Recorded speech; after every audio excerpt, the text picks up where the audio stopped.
waiting for Gilad, a question for you, Brett. Did you first hear of Gilad's music or political involvement? I first learned of Gilad through his music, and later on through his political involvement. So just since we were very in and out there for a couple of minutes, first of all, make your answers a little bit shorter, number one. You're right. And, You're right. Number two, talk about your transition from just being a musician to being an author and wanting to express how you felt about what was happening. I think that when I wrote my first book, when I was here, I think for 2 or 3 years, I was doing my PhD in philosophy, and I was young. I was 20 years younger, I guess, and I decided that I thought that I had a good chance to explain my philosophical ideas, my Germanic philosophical ideas, through a very in a libidinal manner. I wrote a very horny book about, it was basically the biography of a guy called Gunther Wanker. And,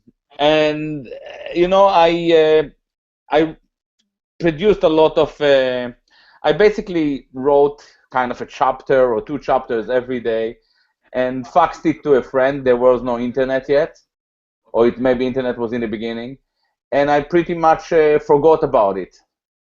And then in 2001, I looked for something in an old computer, and I found it, and I read it, and I thought that it was quite funny, and I sent it to a publisher, and I got a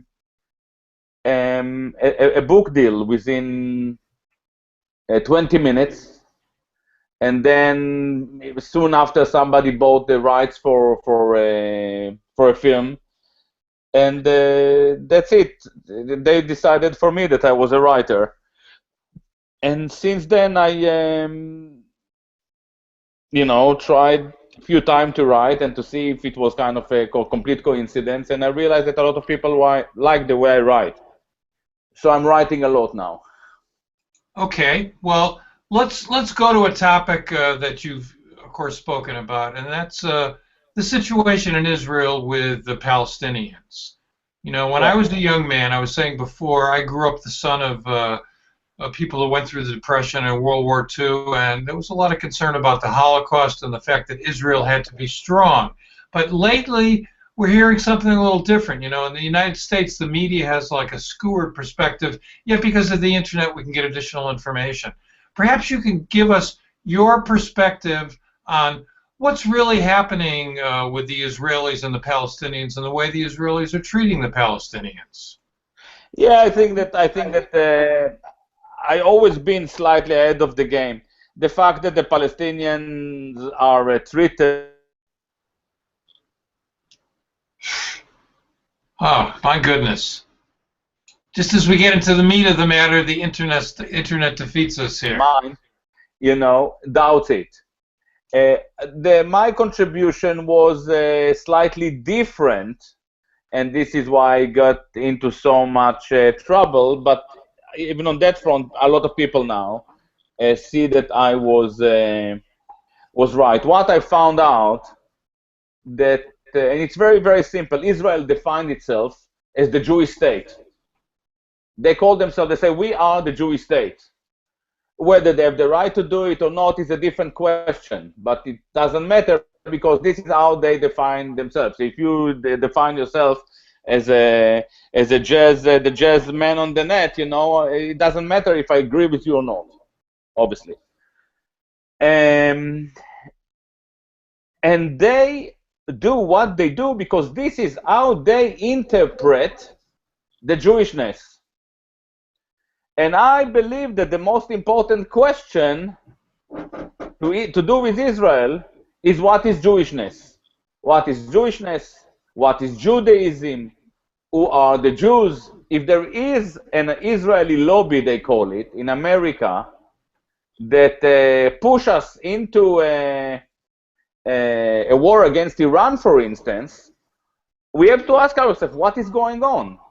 What is this Jewishness? What is this set of ideas that they try to represent? As soon as I entered this territory, my biggest enemies were not the Israelis, because the Israelis don't have any problems with themselves, regard themselves as Jews or the Jewish state. They openly do it. I had a big problem with the Jewish left, because the Jewish left has an agenda to divert the attention from the Jewishness of the Jewish state. So they invent a lot of words like colonialism. They say that Israel is colonialism, or Zionism. Zionism has never been colonialism. Colonialism is a completely different story. It's a relationship between a mother state and a settler state.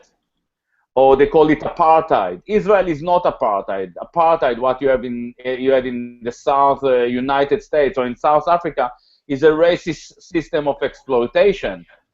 Israel doesn't want to exploit the Palestinians. It wants their land. It wants their out. It's an ethnic cleanser.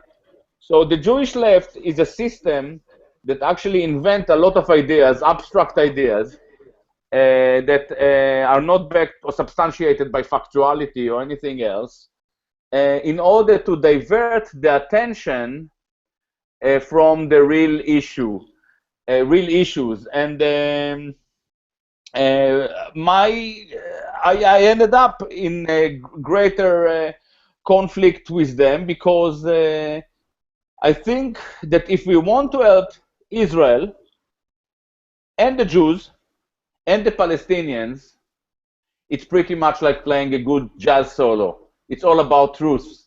If a solo is good, when you listen to Rollins or to Coltrane or to Bird or to Oscar Peterson or to McCoy or to Keith Jarrett, it doesn't need a jazz aficionado that will explain you how great it is. You enjoy it, you know, without any mediation. And this is exactly what we need when it comes to Israel. It needs someone that would stand up and tell the truth. Israel is the Jewish state, and try to reveal what is involved with it. And this is what I did. And a lot of people loved my work. As you probably even saw on the book, it is endorsed by the most important academics.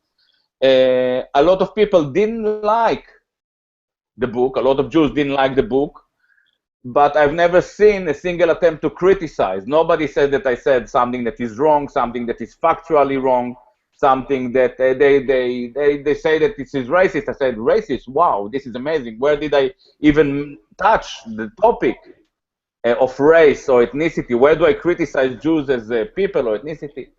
And yeah, we have a lot of tactics that are there to silence criticism, but I take a lot of pride in the fact that a lot of people try to silence me. I believe that it only means that I do something that I must touch the bone. Okay, you say you've encountered some opposition from the left in Israel, but right now the government is on the right. And I wonder if you could just, from your perspective, say something about how this government, how the government of Netanyahu is treating the Palestinians and what they're doing to claim this land. It is, you know, it is quite horrendous to see what is happening in Palestine and the way the Palestinians are treated. We see what is happening in Gaza every 18 months or 12 months sometimes. They just flatten this piece of land.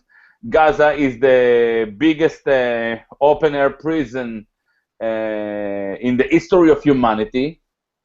And yet, I was very happy with Netanyahu winning the election. And the reason is very simple. If you would have another Israeli politician, it would take, again, the American administration, the British government, the West, 2-3 years to understand, 2-3 years of delusion to understand that it doesn't lead anywhere. At least with Netanyahu, from day one, President Obama knows what he is up against.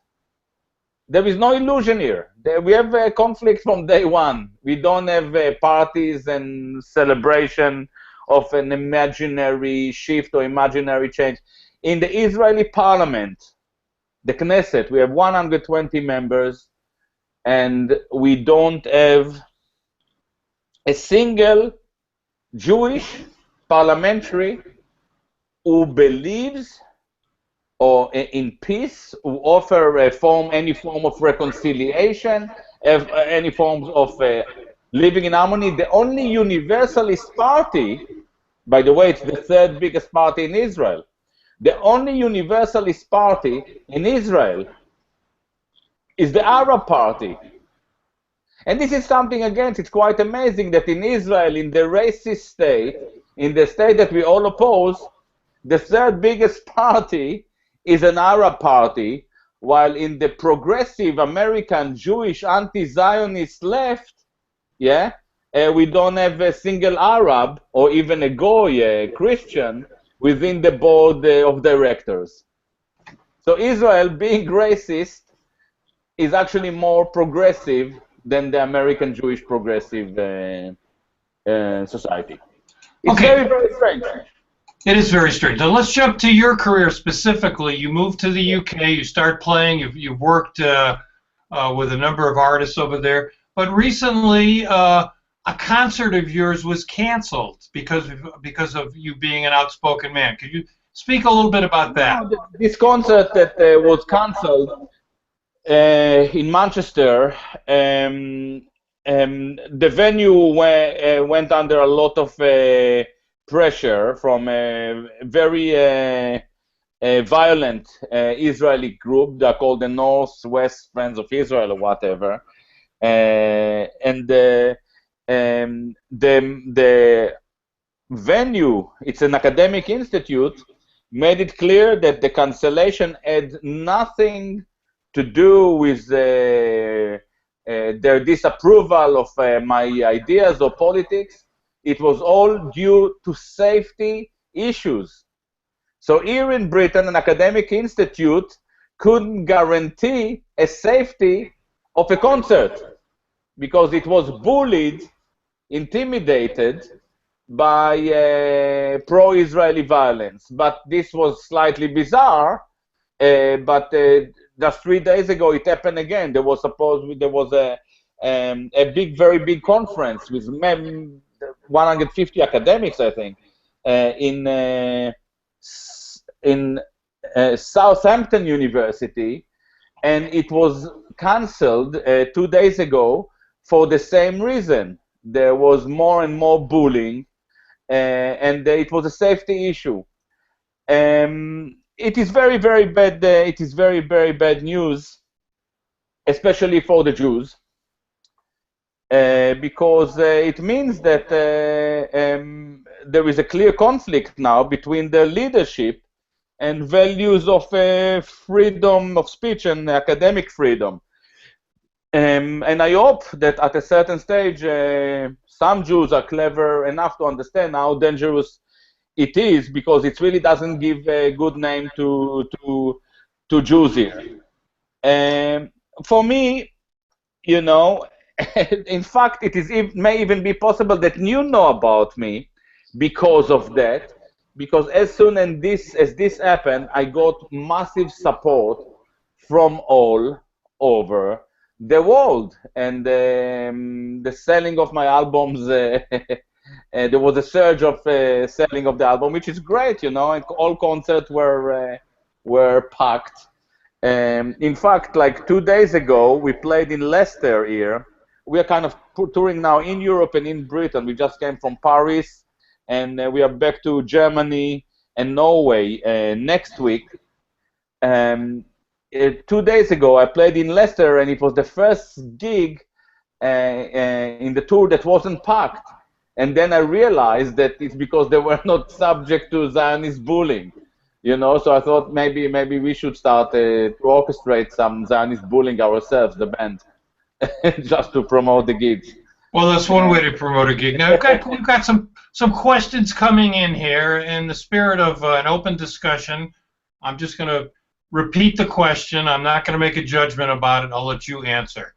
Yeah. A gentleman named David Adler says, in a recent interview, you lauded neo-Nazi David Duke as a proud white man and said that he knows more about Jewish identity than you do. Can you say more about what Duke, a former KKK leader, knows about Jewish identity? Yeah, what I said in this interview. By the way, hello, David Adler. You know, I can see that you are working out for many years on my case, and I appreciate it. I like to be in the center of attention of devoted ethnic campaigners. What I said in this interview, I think that it was a French interview about David Duke, is the following. First, it is quite surprising for me that I am pretty much forgiven for my past as an Israeli soldier, in spite of the fact that I was a soldier at the time of the war, and the army I was part of killed thousands of civilians, between 20 to 30,000 civilians. We don't even know how many exactly. You know, when I was 18, David Duke, more or less at the same age, was KKK, and he's not forgiven. And it's that a question that must be interesting. People can delve into it. It is not my job. What I said about David Duke is that I read 2 of his books, and I was shocked by his knowledge and scholarship of Jewish identity and Jewish politics and Jewish religion, because it was me who was raised as a Jew. I grew up as a Jew. You know, I went to synagogue a few times in my life. I had bar mitzvah. I had my willy chopped by a rabbi. And then there is this guy who definitely is not part of this background, knows more than me about Jewishness. Now, this really bothered me. And what I said in this interview, and this is the answer to David Adler, it is actually very, very easy to explain. As a Jew, I've never been allowed or entitled to admit to myself that I was a racist. I've never been allowed to admit to myself how supremacist because I'm not anymore, was my upbringing. I was never allowed to admit to myself the level of goy hatred that is embedded in our culture, in what used to be my culture. What was very interesting for me, that for David Duke, who is a person who openly think in racial categories, openly thinking in biological categories, it was very easy to understand Jewish identity and my own psychic much better than myself. This was a very big surprise for me, but this is the whole idea of scholarship. I basically read every text they list out. So if Mein Kampf is a prohibited book, it would be the first book, and I learned a lot from it. When they told me not to read Kevin MacDonald, I dug into Kevin MacDonald, learned a lot. When they told me not to read David Duke, I read David Duke. I understand why they don't want me. I understand why David Adler is concerned. David Adler would read David Duke, and he maybe for the first time in his life understand his own racism. And it's very important, especially for David Adler. And when you do an interview with David Adler, who is a jazz journalist, here is my question to him. Just remember to ask him, what is wrong in reading people whom you may not agree with? I believe that this is the whole idea of scholarship. Because when the time you read, you find out that sometimes you agree on a lot of things, which is where peace begins.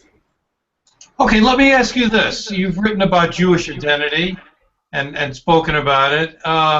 This concept of the Jews being the chosen people, do you think that's a dangerous idea? It is a very, very dangerous idea. It's a lethal idea, especially for secular Jews. Because when it comes to religious Jews, the idea of chosenness in Judaism is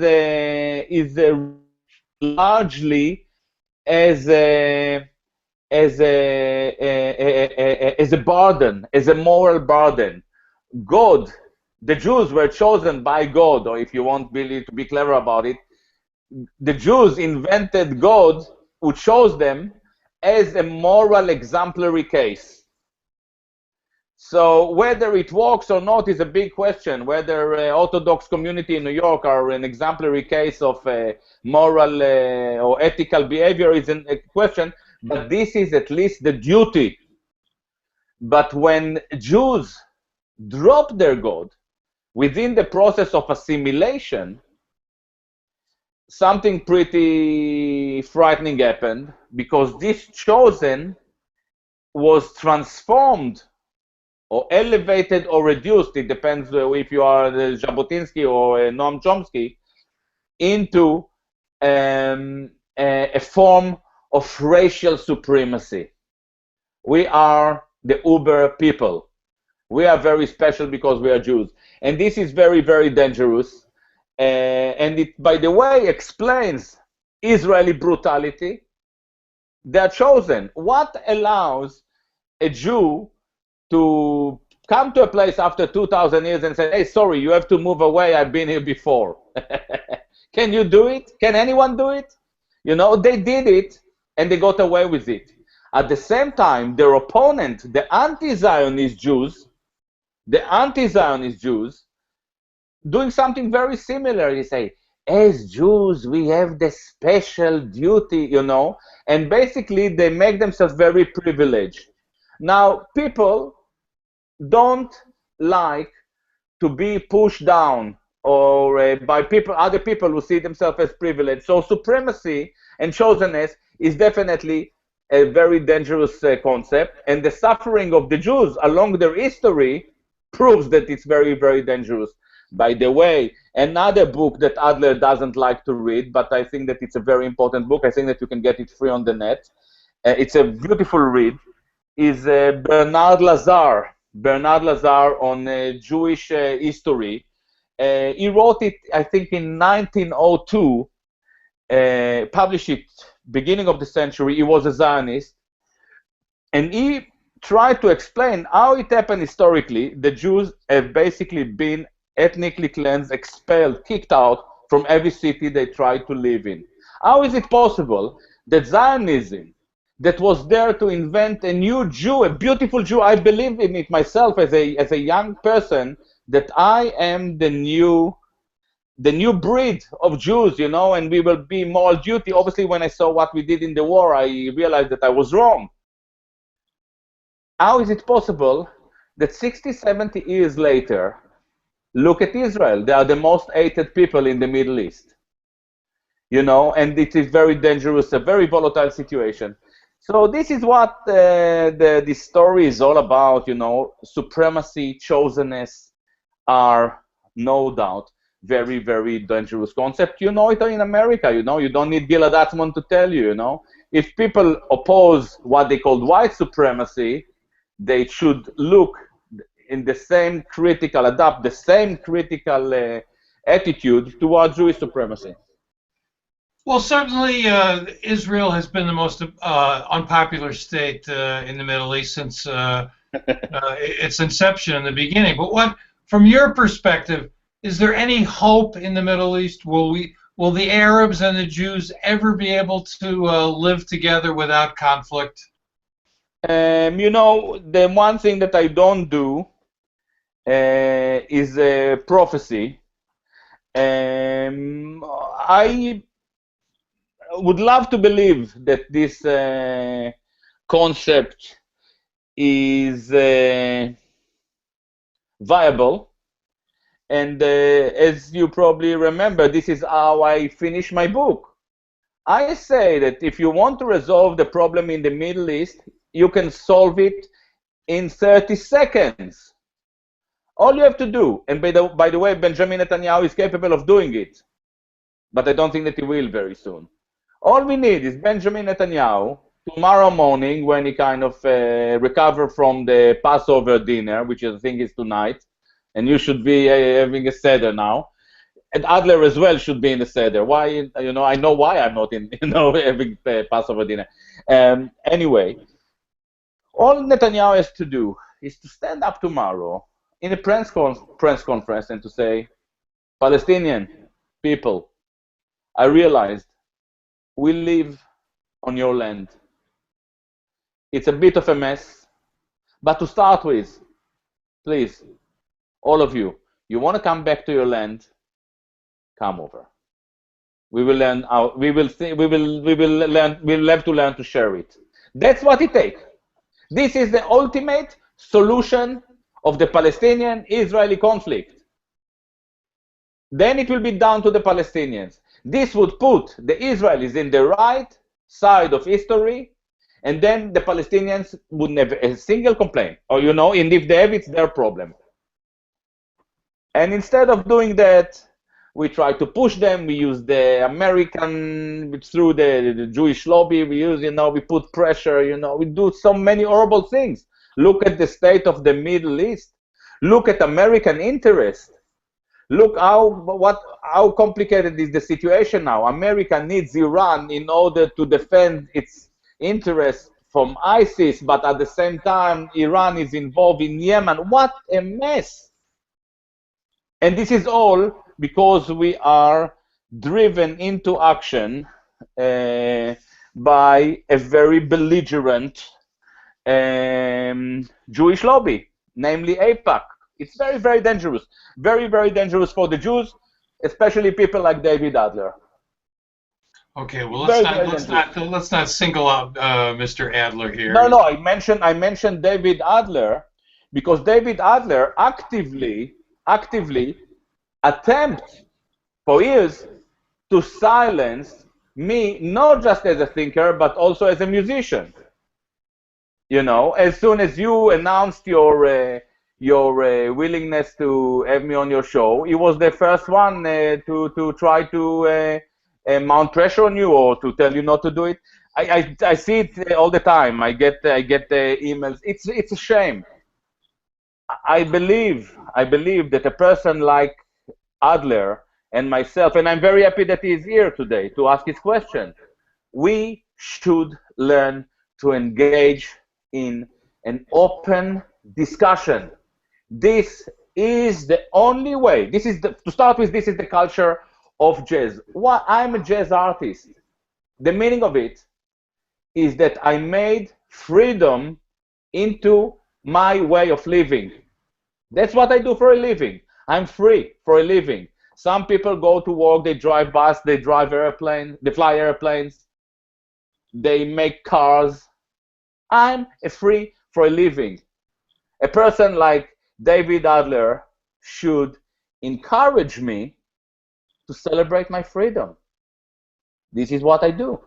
And he's more than welcome to express his dissent. I don't say that what I'm saying is the truth. Everything that I'm saying must be challenged. But challenge me. Don't try to silence me. Okay, well, maybe at some future time we could have such a discussion. But in the remaining time that we have here, let's go back to your music and this new recording, which is the Whistleblower. Yeah. What does that title mean? Where does that come from? Yeah, as you probably realize, a lot of people see me as a whistleblower. I'm associated somehow with WikiLeaks and Assange and Snowden. I'm whistling the truth that people don't want to hear or know about Jewishness or Jewish identity and so on and so on. But there is a much deeper meaning for the whistling for this title. As I tell my audience every night, when I was a young boy in Israel, I realized that we had a very, very clear method, people who were slightly older than me, to communicate with women whom they liked. They used to whistle. Yeah? Wolf whistling, what you call. I never needed it at that stage because I was handsome. However, by the time out, the feminists basically did the Adler on the men. They silenced us, and I realized that women probably are very disappointed. So what I do every night, I teach my audience how to do the whistle blowing, how to do the wolf whistling, and great results, both men and women. It's a kind of a Fellini Nino Rota tune, this tune, the Whistleblower. And this is what it is. What kind of the deeper meaning of it? I am sick of political correctness. I had it. I cannot stand it. I see political correctness as politics that doesn't allow political opposition. This is basically the definition of tyranny. But tyranny is much better. In a tyranny, you can tell your friends, I don't like Hitler, or you don't like Stalin, or I don't like Bush, or I don't like whatever, Benjamin Netanyahu. But in political correctness, it is you who silence yourself. It's self-censorship. It is very, very dangerous. It means a total castration of society, of the creative ability to think, to annoy yourself, to challenge yourself. Would we have Eric Dolphy or Nat Coleman in an environment that doesn't allow challenge? No. Jazz is the ability to push the envelope. And as a thinker, as a writer, I see myself as a jazzman. That's what I do. I try to do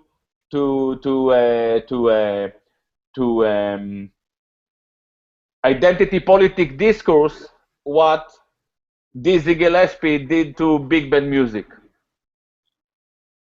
Okay, but in terms of the world of jazz, sometimes new voices are not exactly welcomed. And we know that when John Coltrane and Eric Dolphy in the early 60s were playing something that people didn't know before, something on the outside, they were condemned. They were called anti-jazz. By the way, this is why I am not at all concerned when I see some people who oppose me. I told you when I realized that David Adler, wrote you, I told them, please ask him to come because this is the issue. People oppose Coltrane. Do you remember all those journalists who denounced Coltrane? Where are they now? Nobody remember where they are. But everybody knows who is John Coltrane. John Coltrane is a household name everywhere. Charlie Parker. Charlie Parker met opposition. He was kicked out from stage a few times, But everybody knows who is Charlie Parker. That's what it is. If you are pushing the discourse forward, the only admission that you do something right is when you meet opposition. Now, the fact that you meet no opposition doesn't mean that it is right. But if it is right, you must face some opposition. And what is the thing that keeps you going? Because you've gotten a lot of opposition to your writing. You've been very outspoken. What keeps you doing what you do in your music and in your writing? I'm really, really curious, and I think that this is what it is. I really, really love what I'm doing.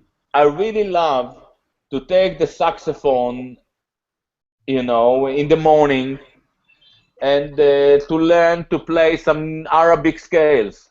I just realized now that when I start to learn Arabic music 20 years ago, I had to sit with a oud player in the room. No, no, no. Now I just put YouTube and everything is there. We don't need teachers. So I'm kind of on a constant improvement scale, rate, learning more and more. Every day I learn. This is it's so fascinating to me about Jewish identity. It's a very interesting identity, very unique people, very interesting people, uniquely clever. They do collectively uniquely stupid things. They face tragedies on a daily basis. The more I learned about this identity, the more fascinated I am, the more question it raises. And this is what it is, As long as my brain is working, I will keep challenging, challenging and being challenged by both music and my scholarship. And I really don't do anything else. I don't even change a light. I don't even know how to change a light bulb. I'm completely useless. I cannot do DIY. I do nothing. I write books. I read, I practice and play. That's all. Well, that's quite a bit. I mean, It's okay. It's okay. playing. By the way, people think that it's very challenging. It's not. Yes, last night I played in Swansea. It's like 4 or 5 hours from here, yeah? This meant I couldn't practice, obviously. I had 5 hours intense, or 5 or 6 hours intense reading in a bus. Now, people who work in university don't have this kind of time. They go, they teach, they have to prepare. I know because I was an academic, and after 2 weeks, I thought that I'm losing my sanity, and I had to prepare lessons. I had to think what I'm going to say. It's a lot of work, a lot of nonsense. I have to play in the night. I have to compose some time, and I have the rest of the time to read and to think. It's ideal. I really recommend every serious philosopher to learn the saxophone. This is what you need if you really want to think about deep issues. Well, that's an interesting suggestion. In our close here, let me say that Gilad's new recording, The Whistleblower, is available. And the name of your book that just came out is? My last book is called, obviously, The Wandering Goo, but there will be a new book of mine, a very, very funny book. I think that I'm pretty sure that a lot of Israelis would like it. It is called A to Zion. I wrote it with one of the greatest world cartoonists, Enzo Apicella. It is called A to Zion, the definitive Israeli lexicon. It's a perfect toilet book. I'll send it to you as soon as I have a print. It's really, really funny. Okay, we have a response. We have a response here from David Adler. He says, "No intention of silencing you, Gilad. I'm grateful you've restated your admiration for the views of a so-called white nationalist leader. And I knew full well you'd try to smear me as a racist and a censor. That's fine." Any response to that? Yeah, I think that I don't see where he sees admiration. I said that I did learn a lot, and I think that everyone could learn a lot from a person like Dave, and everyone should criticize him for where he deserves criticism. I got into a lot of problems because of David Duke, because a lot of my friends wanted me to denounce him.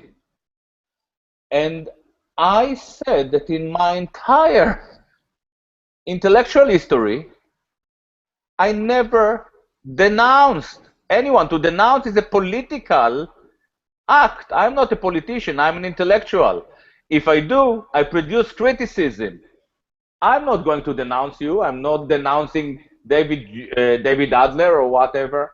I can criticize an approach, an argument, an attitude, and this is what I do. By the way, when it comes to people like Netanyahu, I'm very happy, as I mentioned before, with his election, because everything is in the open. There is no level of concealment. He said, when I am in power, there won't be Palestinian state. Full stop. This is something that I don't agree with, but I'm happy to deal with. David Duke is very, very clear about his stand. I can agree or not agree, but it's not a matter of denouncing. I don't denounce Netanyahu. I say Netanyahu is wrong to do, say blah, blah, blah, blah, blah, but at least he tells his truth. I prefer to deal with people who are brave enough to say what they believe. And I hope that I myself fall into this category. Absolutely. You are a man who speaks the truth that you believe, no matter what the cost. Exactly. One other thing, what is the address of your website where you write frequently? Yeah, it is Gilad, Gilad, .co.uk. My name, Gilad, Gilad.co.uk. Okay, we'll put up that link here. And I want to thank Gilad for joining us today. You may agree or disagree, but what we're looking to do here is to open the discussion. I think that's and very important. By the way, you raised it in your introduction today. If I say just one word, I've never been interested in musicology, in the history of jazz, in the historicity of jazz. For me, it was enough to listen to the music. I basically never really realized what you mentioned when you had your discussion with Sonny Rollins. It was only 10 or 5 years ago that I realized, or maybe 15, the social impetus that drove this era of bebop artists: Max Roach, Dizzy, Bird, to a certain extent, a bit earlier, Louis Armstrong, Duke Ellington, John Coltrane for sure. They were really frustrated. They were really angry, and I did realize that putting my art as a channel to express my anger made my music much more meaningful for very many people. And I think that this is the core of the success of the Orient House ensemble in Europe, in England, and so on. And probably this is the reason that until now we didn't play in America. We have opposition in America, and this will change as well. I think that America is changing. Bless you for moving in the right direction. Well, I hope we're moving in the right direction. There's signs of that, but nothing definitive. I want to thank Gilad Atzmon for joining us today from London. I apologize for the technical difficulties we had at the beginning of the broadcast, but we're going to come back again sometime and continue this discussion, and maybe next time we'll bring along some of these people with opposing viewpoints, because our goal here is just to start a dialogue. So I think that this is a great idea.